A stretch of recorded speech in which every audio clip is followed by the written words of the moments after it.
Hey everybody, this is Ray of RaiMagination. Today we're doing something called What in the Word? This is where I find wonderful, wacky, obscure, and underused words and use them to create a drawing. Today's words are Lucripetus, which means money hungry, and Maricolous, which means living in the sea. Can you use it in a sentence, please? My paycheck posted. Did your paycheck post? Can I have some? Why are you so lucripitous, you Maricolous cave dweller?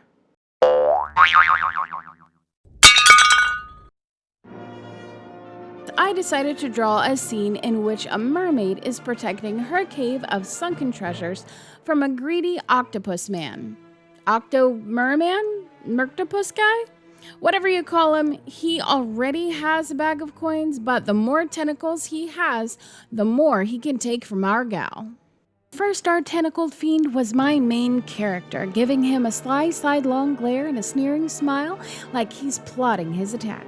Then I started on the mermaid, and she quickly became my favorite, and I decided to make her have some sort of firepower coming out of her hands to combat the would-be raider of her cave. This, of course, being underwater would result in lots of bubbles and dramatic lighting. I didn't have a lot of room to showcase the treasure, but I knew the floor of the cave would be carpeted in coins. Otherwise, I knew there should be a typical treasure chest and maybe one of those jeweled scepter things, but I also wanted there to be a human skeleton in there. Octo Dude may be trying to take the treasure from the mermaid, but we have to remember that the treasure was first taken away from someone else, who is still with it, with his armor, sword, and shield. Hi. In art, mermaids generally wear either no clothes or maybe just shells on the important bits, but I thought I would give her a myriad of necklaces that would have ostensibly come from the very treasure she protects. So is she wearing shells or is she just bare under there? Well, who can tell, because she's wearing almost as many necklaces as I wore rings in high school. Like, seriously, holding my hand was like putting your hand into a meat grinder. I have to say, I love creating scenes from under the sea because they're typically so colorful, and I love lots of color. They say that the bottom of Earth's oceans is the last unexplored terrain. We know more about the surface of Mars than we do the depths of our own planet. All that mystery and mythology around what could be down there allows for boundless imagination. Like my channel, RaiMagination. RaiMagination, see what I did there? You like it, don't you? Drawing that mermaid birthday card for my niece a few videos ago wetted my whistle, and ever since then I've been wanting to do more of an adult mermaid scene, while still being family friendly, of course.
As I was inking and coloring, I couldn't help thinking of how much more I could have done with the mermaid and cave if they were the centerpiece instead of Ursula's old man. And that kept itching at my brain. So what did I do? I started a second piece, of course.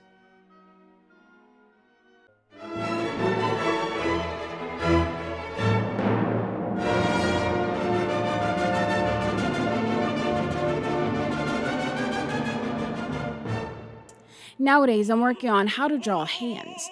With my years of experience with realism, I can of course look at a picture of a hand and draw a pretty realistic rendering, but hands are so much more difficult when they're small and cartoony. It's much more about the general shape and the spaces between the fingers as much as around. I'm not ashamed to admit how proud I am of how her hands turned out because not that long ago, all of my cartoony hands were just boxes or modified diamond shapes. And there are the bubbles coming out of those hands for her firepower. I varied the bubble size this time to make it truly seem more random and organic. I completed the pencil sketch and inked the line work all before even thinking about the Cave of Wonders because I wanted to get the tentacle and the bag o' coins in the foreground and the mermaid with her bubbles in the midground locked in permanently first so that I could have freedom to sketch and erase and re-sketch the cave without worrying about messing anything up. Maybe I should have thought about it a tiny bit first so that I would not have made her tail block the cave space so much, but by this time the spirit of the piece had taken over and I was just a vessel following its directive. I brought our bare bones knight back with his ghastly grin, and I decided all this treasure needed a pirate. And who's our favorite pirate? That's right, Jack Sparrow. And as I was drawing this, I laughed imagining Jack and this knight fighting over all the gold before the mermaid gets them both. And Jack figures, it could be worse. But why is the rum gone? My favorite piece of treasure is this little golden idol guy. Maybe I just have an affinity for shortish, bald men.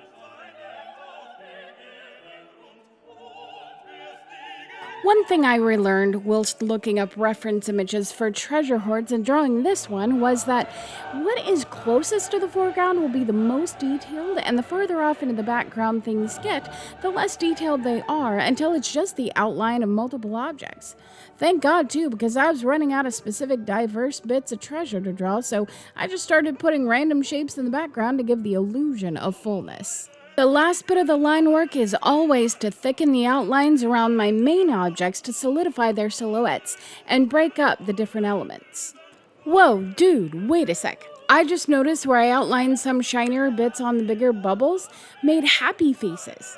Can anyone say ADD moment? Hey guys, you may have noticed that it's been a little while since I put out my last video, and that's just because I'm learning a new editing software. This is not the editing software. This is actually Snapchat filters, why my face looks like this.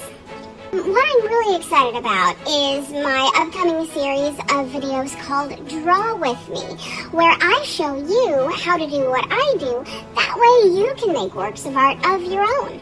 If you want to make sure that you do not miss any of those videos, then go ahead and hit the like button on this video right now, and hit the subscribe, little red down in the corner, and hit the comment section.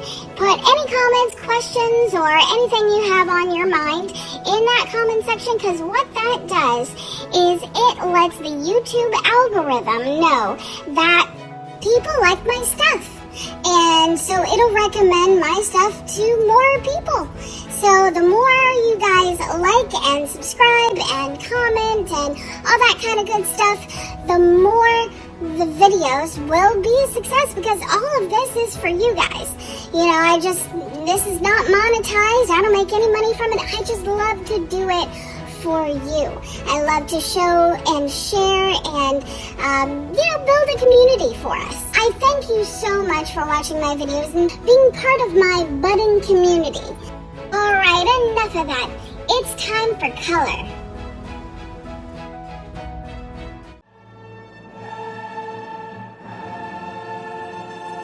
I decided to forego the usual skin tones of beige and brown for the same green as her tail. The only visible light source is what's coming out of her hand, so I left them plain white and left some white as room lighting on the edges of her body. My high school art teacher, Mrs. Mulherton, said that we should not be afraid of absolute white and absolute black. Those are what make a work interesting. If you have a piece that is all just midtones, it looks muddy and dull. You should be able to take a finished piece and take all of the color out so it's just black and white and it still be interesting. The key is to strike a balance between absolute white and absolute black. Even if you want the picture to be mostly light or mostly dark, adding a bit of the opposite of what you're going for will actually emphasize your point. Kind of like how you have to have bad to appreciate good, and a cold rain to counterpoint a warm sun. Or when some people put salt on their caramel, which sounds gross to me, but I understand the theory.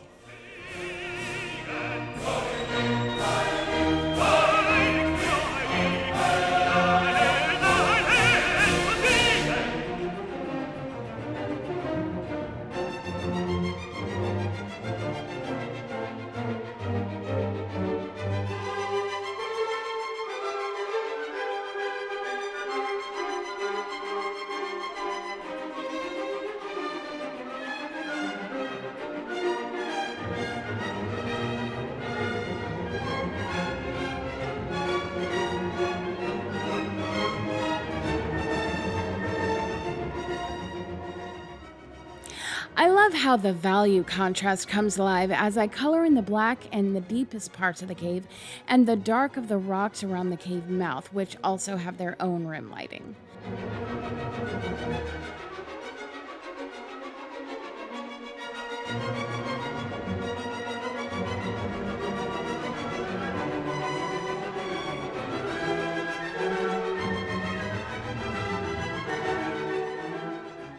And of course, this is the companion piece to the first one, so there's the one tentacle of our monster coming in from out of frame. This makes him more mysterious and lets the viewer tell their own tale of what our mermaid is facing. The fire from her hands seemed too dull to me, too many midtones, and I decided I should have left more white. But never fear, for inserting more white at the end is what gel pens are for. I was a bit hesitant to put so much white over what was already passably okay, but I decided to take a risk because if it worked, it would pull everything together. And it did. Bye-bye, smiley face bubbles.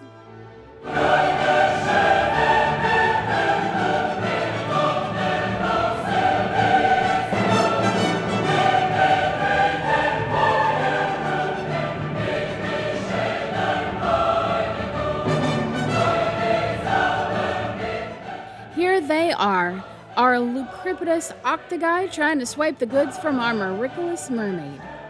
I especially enjoyed learning from and improving on the elements in the first piece when creating the second one. These were quite the adventure and brought to you by the words Lucripetus and Maricolous. And to make sure that you don't miss a single one of our adventures together, well, you know what to do. Until next time, love yourself, love each other, and keep on keeping on.